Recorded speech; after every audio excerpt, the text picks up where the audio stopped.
Hello, this is Mr. Chabry, and we are here with another narrated Pokemon battle. So this is going to be a double battle against Ripz Winter. And of course, double battles, I haven't really done that many of them. But I do enjoy doing some things differently now and then. And honestly, I think this would be pretty cool. So of course, if you notice my team preview, it's mostly based around rain.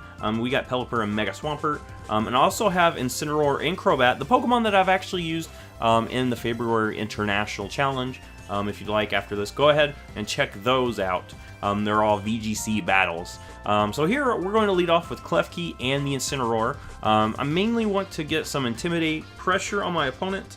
And I'm just going to fake out that Lando. I feel like Lando's the bigger threat right now. And I'm going to get some spikes. Usually you don't go for spikes in doubles, but I feel like looking at my opponent's team, it might actually help out in the long run.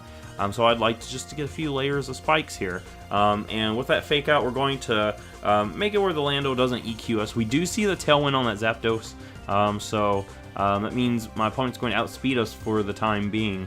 And we do see a really hard-hitting Lando going here for a Z move, and it's going to be the Tectonic Rage. So even with that Intimidate, this thing is probably going to take out something. I was actually worried that my opponent would go after my Incineroar. However, my opponent's going to go after the Klefki, which actually isn't that much of an issue to me. Honestly, the Klefki is mainly set up for singles battles, so it doesn't really have that many good attacking moves, and it was actually something I just threw on my team at the last second. So of course, it's not a really bad thing. We see the Heat Wave, Incineroar doesn't care about that, and I go for a Snarl. That's mainly for that Zapdos. I want to lower that thing's special attack, because Zapdos is a huge special attacker. Here I'm going to go into Pelipper. This is only to set up the rain here. That's really all it is. Of course, I'm not going to stay in because there is a Zapdos here, and I do not want to take an electric type move from that thing. And I'm going to go into Swampert, baiting that electric type move. We see the EQ here. Of course, with that Intimidate, that should help us out, and Swampert's already got some good bulk, so I'm hoping it could take it pretty well, as it ends up, taking it pretty well. We see the T-Bolt onto the Swampert. That's actually really good, and I'm going to U-turn here, that way I can save that Intimidate, and I actually just U-turn on that Zapdos slot. It doesn't really matter, because U-turn's not going to hurt either of these that much. And I'm going to go into Crobat here, since my opponent has set up a Tailwind. I think it would be very advantageous if I do the same on my side. And we're going to Mega Evolve. We've got the Rain, we've got the Swift Swim, so I'd like to try to hit something really hard. Of course, the Lando's going to go Knock Off. We're going to lose our Black Sludge. It's not the worst thing because we do have the option to Roost here. And the Zapdos is actually going to Roost itself, so it's going to heal up some health, not really a lot. And I'm going to actually Ice Punch that Lando. Honestly, looking at it, I feel like Lando is probably the bigger threat. We did get a Snarl on the Zapdos, and it would be nice to get rid of Zapdos, but I feel like I'd rather get rid of Lando and get rid of one of my opponent's Intimidators. We're going to see the Incineroar come out, and of course, that means we're going to be intimidated once again. However, I do have my Swampert out here in the rain. I could hit that thing pretty hard. And honestly, Crobat does not care about the Intimidate. The only sort of attacking move we got is Super Fang, and that does half HP all the time. I want to switch Swampert out here, mainly to save that, because I'm pretty certain my opponent will fake out here on that slot. And I want to get the Intimidate on the Incineroar, so that way fake out will do not a lot of damage, and we can have our own Roar out here. I'm going to go for that Super Fang on the Zapdos, cut it down to half. Of course, this thing could easily roost that off. However, I want to just get a little bit of damage on it, so that way I can, maybe take it out. We're going to see the Protect on that Incineroar. I'm expecting the Fake Out. I'm actually going to Fake Out Zapdos instead, though. Mainly because I don't want to take a T-Bolt on Crobat. I've been playing around pretty risky plays by keeping Crobat out here in the face of that Zapdos. And we're going to Roost here. That will protect me from a Thunderbolt and get a little bit of health back. As Zapdos will, of course, go for its own Roost here. It's not going to completely heal it up, but it's going to heal it up quite a bit here. We do see the Flare Blitz. Really, that's not going to do that much. We are in the rain, and we've already intimidated this thing, and Crobat is actually pretty bulky. This is my utility set.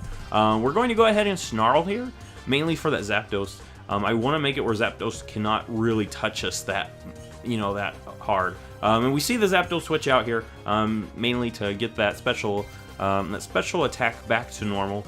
We're going to see the Tapu Fini hop right in and set up that Misty Surge.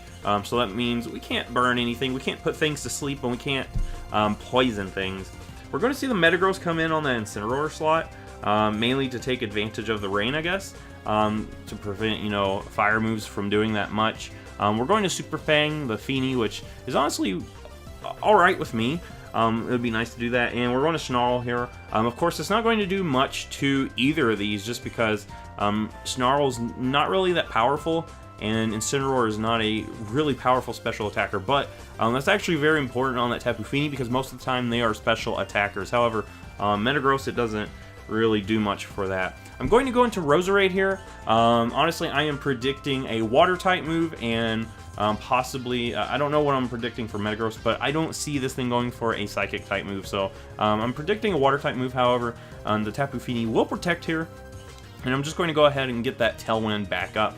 That way I will be able to outspeed a lot of things. We're going to see the Ice Punch, and that's actually not very good, because it's going to take out the Crobat, and it was actually a crit. I'm not totally sure the crit mattered, just because, yeah, this is a Mega Metagross here with Tough Claws, and it just Ice Punched my Crobat. We're going to go ahead and get the Intimidate, of course. Now that this Metagross is Mega Evolved, it will lose some of that attack power with the Intimidate, instead of having, the Clear Body. As my opponent's going to go ahead and switch that Tapu Fini out, probably predicting a Grass move on that slot. We see the Intimidate onto my Roar here. It's not the worst thing. We're going to see the Protect on the Metagross, so it's going to try to keep itself alive a little bit longer. I try to fake out that thing to prevent it from doing a lot of damage to my Roserade, and I do in fact go for a Grass-type move on to the Fini, which is now the Roar, so it's barely going to scratch that kitty cat. I've got to switch out here. I cannot stay in. Roserade does not want to face down these two powerhouses on the field, and I think it would be very advantageous to get the rain back up.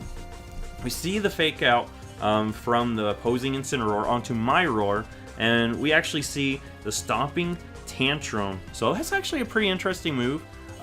It does more damage if the move you went for before actually failed. So that's actually a pretty interesting move.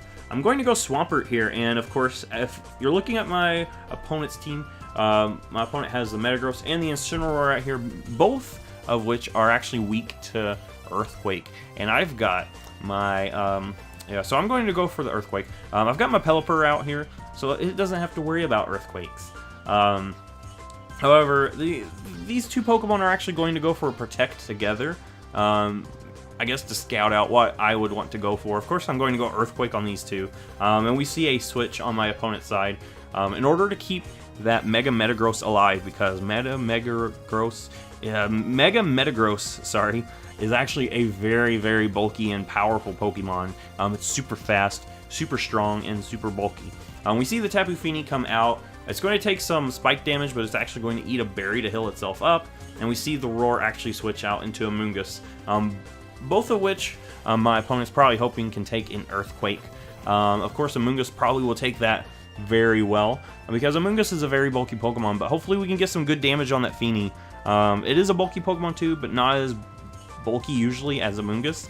But yeah, it looks like, yeah, we're not doing that much damage. However, we do bring the Fini back down to orange, and we honestly bring the Amoonguss down as well. I'm going to go Roserade. Looking at my opponent's team, there's no reason for me not to bring out my Roserade here. I need to keep my Swampert alive. Swampert is a really solid Pokemon for the end game, because my opponent's got two Pokemon weak to Earthquake. I need to keep them alive.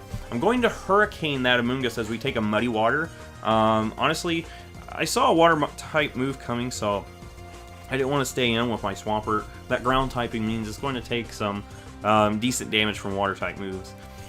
We see the Zapdos come out, and it's actually got the seed that's going to boost its special defense in the misty terrain. So Zapdos is actually going to become a problem. I need to go ahead and switch Swampert back out here. I'm going to actually go for a Sludge Bomb, hoping I might get a poison maybe. I need to get rid of this Zapdos because it's honestly became more of a threat now that it's got that boost. We're going to take a nasty Moonblast onto our Swampert, and of course that special attack drop does not matter. Swampert is a physical attacker. We see the Heat Wave. Honestly, Heat Wave doesn't bother me, mainly because it's raining, and even Roserade is going to actually be okay with that. I'm going to Ice Punch Zapdos. I was actually afraid my opponent would actually try to roost there to keep the Zapdos alive. However, with my opponent not roosting, my opponent will lose that Zapdos. And my opponent will go for a Moonblast onto the Swampert, and we will live. And I'm just going to go for a Sludge Bomb onto the Tapu Fini. So now my opponent sends out the Incineroar. Of course, we're going to be intimidated because of, you know, this thing's ability. And my opponent still has that Metagross. So looking at this, Swampert can easily take these two down. However, yeah, these two are actually pretty threatening mons. And Incineroar is going to eat a berry. So Spike's not really helping out as much as I would hope. You know, because if it wasn't for that, the Incineroar would still be a little bit lower on health, you know. But Swampert can easily take these two out. However, I would like to actually switch out, you know, bring Swampert back in with its full attacking power. That's one reason why I want to do that. The other reason is it's pretty clear my opponent was going to try to fake out that Swampert. And my opponent's going to go for the Ice Punch on Roserade. And honestly, Roserade's not touching either of these mons because, you know, it's just not going to happen. So I'm okay with that going down. So now I'm going to go into Swampert, and I'm hoping that in the rain we can outspeed these two. However, unfortunately for me, we're not going to outspeed them. That Tailwind is actually helping out my opponent a lot. And we're going to go down to that Ice Punch, and we won't be able to Earthquake these two mons. I'm going to go ahead and Scald the Metagross. I feel like Metagross is the bigger threat of the two. And we will take that out. However, now it is just down to Incineroar and Pelipper. And we're going to have to play this right, or we're not going to be able to win. I'm going to Roost this turn right here. Get as much health back as I can, as we actually survive that knockoff, which is actually huge. And we're going to be up back in the green here. We're going to take another knockoff here. And honestly, I'm going to Scald. I was hoping maybe a Scald would bring it down. Or maybe take it out. However, it's not going to take it out, and I really need to live this knockoff right here if I want a chance to win. However, we're not going to win it, and it was probably down to a roll because that was really close. But honestly, what I probably should have done was just go for another Roost, so that way I would have made sure that we would have lived the next knockoff. However, I just wanted to go ahead and go for that Scald, and of course, Pelipper is going to go down, and we're going to lose that one. So, good game, Ripz Winter. I usually don't do double battles, but this was actually a really close double battle here. And I just have to post it because how close that was. And I actually really like this battle. So, if you like this, give it a thumbs up, subscribe. I will see you in the next Pokemon video!